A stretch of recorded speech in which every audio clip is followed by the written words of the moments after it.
message. We got thrown out, bro. You're probably wondering how this Chinese guy got kicked out of the Ye Bully listening party in China.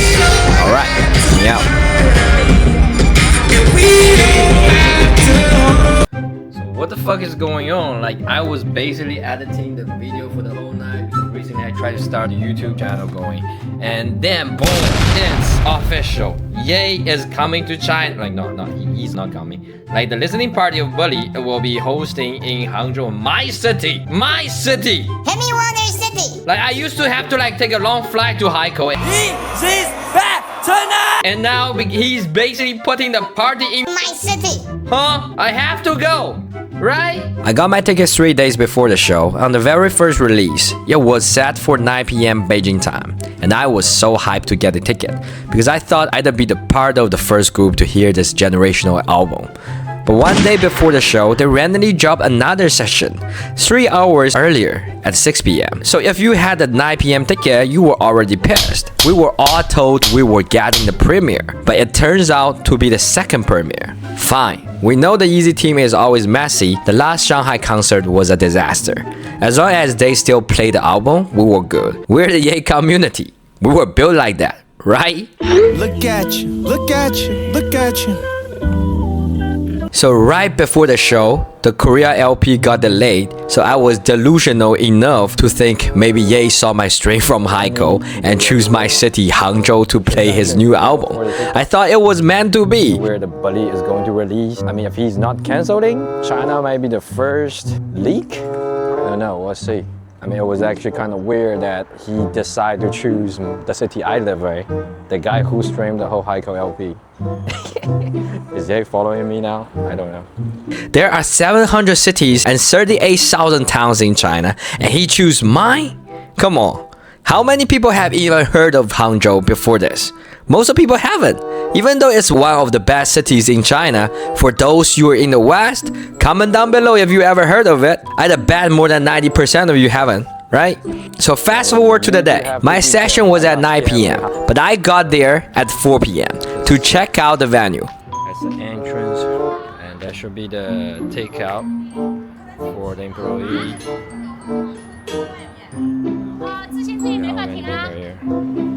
But I don't know if we're able to go live. But it turns out they just check your backpack. There's no sign of like you cannot bring any equipment. I don't know. We'll see.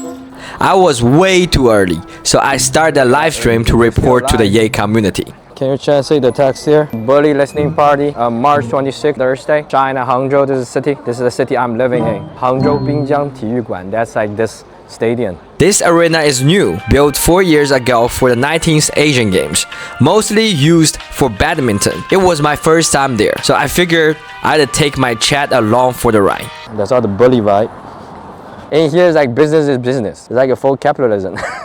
If you miss one chance, if you like messed up one time, or lose the chance. We can just go closer. Go around here. Maybe find some place we can at least hear something. And if it's like AI, people will cry and people will like cursing me out. Like, fuck this Asian dude. But who would have thought with all those security uncles and staff around, they literally left another entrance wide open.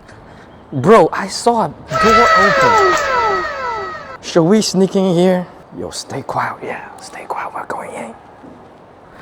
Bro. So there I was, a random Chinese guy with a camera and the streaming gear walking through a door that led straight into the center of the stadium. There's still kids playing ping pong here. Oh, that's like a ping pong. Okay.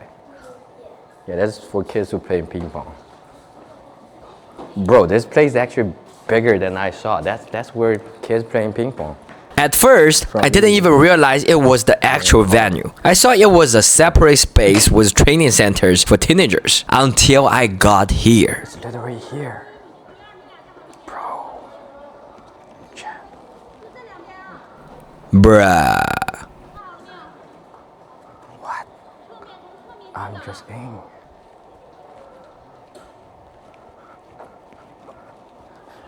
I'm just in here. They don't know what I'm doing. Bro.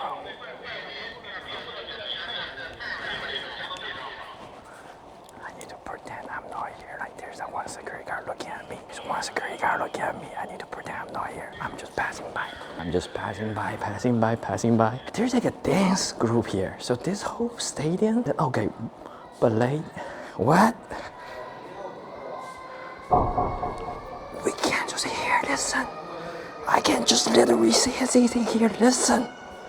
Bro, is the internet still good? What is this?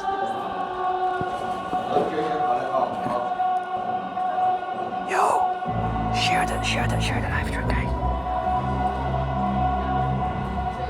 That's Father stretched my hand.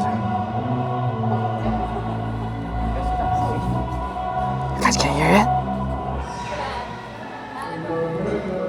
Trust me, I go shoot.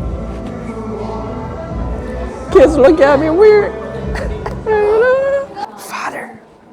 Oh, no, there's like a security guy here. Like, I think if I stay in there for too long, they will have issue.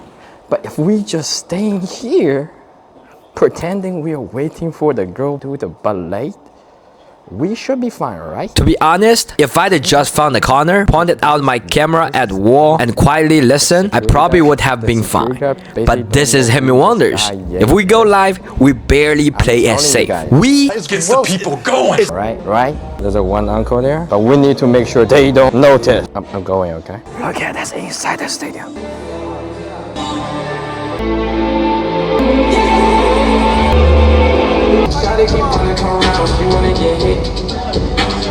Can I just go inside now?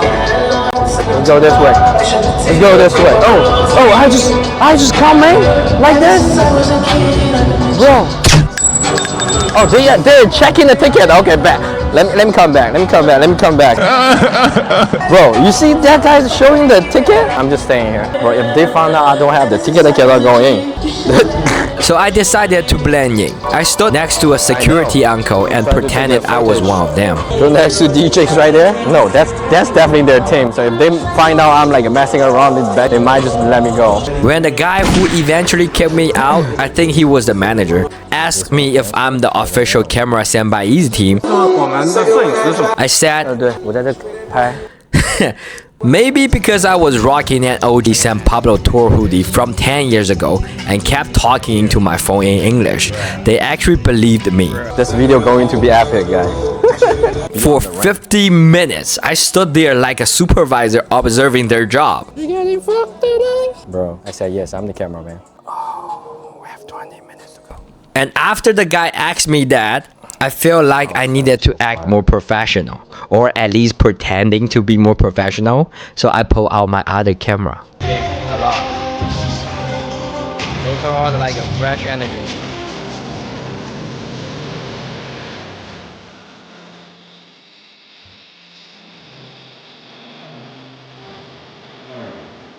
And it's funny that I actually started to enjoy taking some footage there.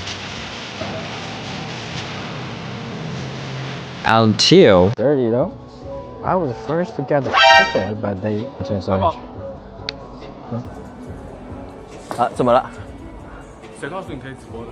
不是没有。先帮我给他带。OK，好。We got throw out, bro. We got throw out, bro. 好，然后出去不要进来了啊。啊，好的。不要进来了啊。好的。We were literally 10 minutes away from the listening party. To leave, bruh.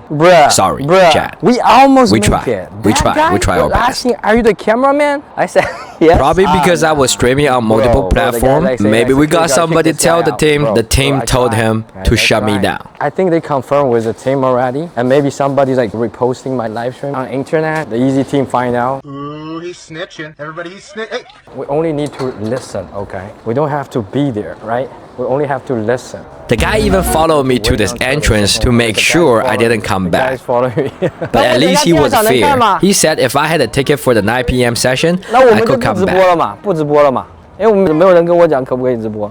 那你第二场再回来，你有第二场的票吗？我有票，第二场可以回来。OK， 好，谢谢。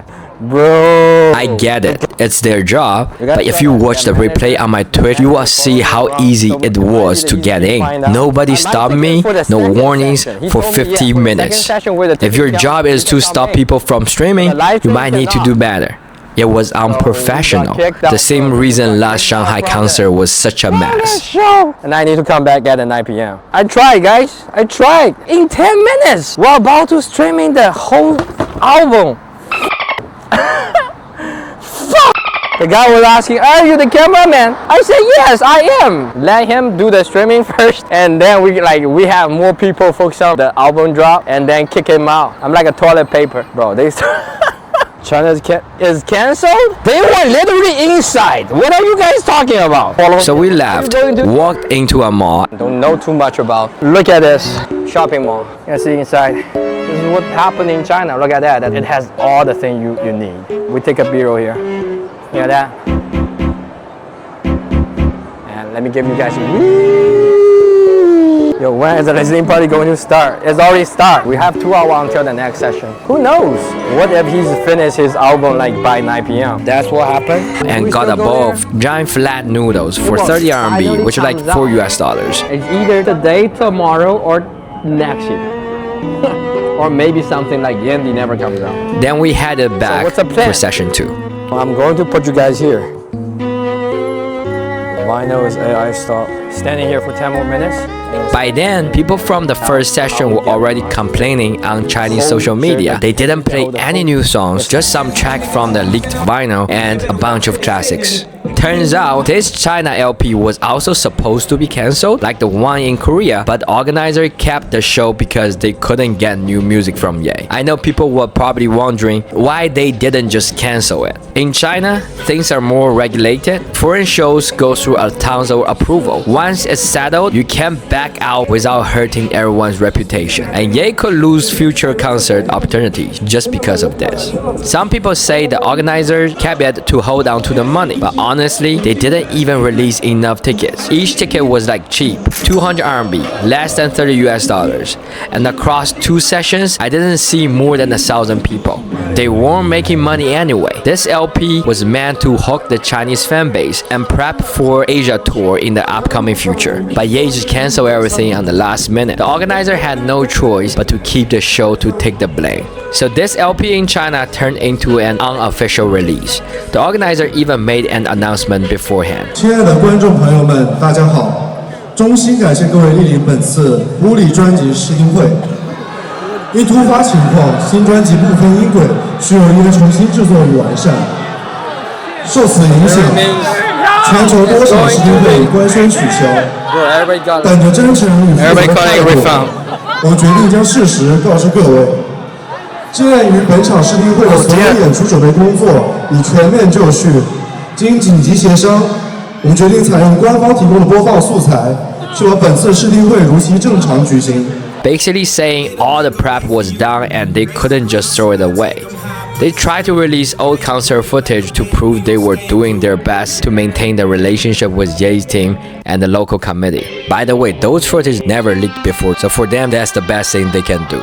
So what you are seeing now is session 2. Everyone recording because we knew music wasn't coming, so nobody cared about the leak anymore. So my take on this, the organizer wasn't professional, but they tried their best. I won't blame them this time. They didn't have much to work with if the main character wasn't providing. Honestly, the security uncle and the staff were kind of cute. Even the guy who kicked me out wasn't pushy. I was laughing on my way out. And the security uncle were just chilling, collecting their day's check, and you get to see how the minimum wage job is doing in China by just doing nothing. But the wrestlers, huge respect. You could see they were performing with all their heart. They were fan of Ye, training all the time just for this show. They give everything on stage. I think if they really cancel the show, it will also be so unfair to their effort. I had a lot of problems with the organizer of the last Shanghai concert. Heiko is much better. But this time, I actually don't, even though they kicked me out. For my fellow Chinese fan, I feel sorry for the people who bought tickets for both sessions and got nothing twice, literally eating crap for 2 times. I feel sorry for the 2 guys who traveled 600 miles from Changsha just to hear songs they could just play in their car from Spotify. For me, even though I got kicked out, even though we didn't get what we wanted, I still don't blame anyone, especially not Ye. I was criticizing him on stream after the second session, not to make people hate him, but because I was worried. Worried about all the relationship and bridges we just built collapsing. He started the Haiko LP 2 years ago, and the fans in China loved it. I have been to every concert he had here. Even with the language barrier, more and more people are singing along now. They would like to learn English just for his music. They may not speak fluent English, but they take the time to learn their songs. That is dedication. We all thought this is going to be his new comeback. We had so much trust in him. No matter what he does, our fan base was always hoping. But you can feel our community getting smaller. A lot of people don't even want to be associated with him anymore. And honestly, he deserved that. He started losing trust like this listening party. You can't stop him from ruining his own image. But then he dropped new music, it's too good, and everybody runs back. Seeing him damage his own image over and over is definitely not enjoyable. When he did the Haiko concert, I was so happy as a Chinese fan because it made people pay attention to the real China, the one Western media rarely talks about. It was important culture exchange. I don't want him to bury all the love from the fan base here. That's why I was worried. But who am I to talk? I'm just a bully potato. As I was making this video, the album just dropped, and it's baby, do what I say. Like it ain't no other way. Baby, do what I say. Know you wonder where the F I been. Going hard like a crack syringe. I've been breaking bad, now I'm back again. We have to remember, this is Ye. Unpredictable, acting like a bully to his fan. We cannot change him, but we will always follow him like those Cybucks following the light tower. So this should be the video. I hope you guys enjoy it. This is Amy Wonders. My main goal is bring people together. I happen to be a Ye fan and living in China now. So in the future, if we ever have chance to have new shows in China, I will be the reporter for everybody, especially the Ye community. Even though we have suffered a lot already, but we ride together.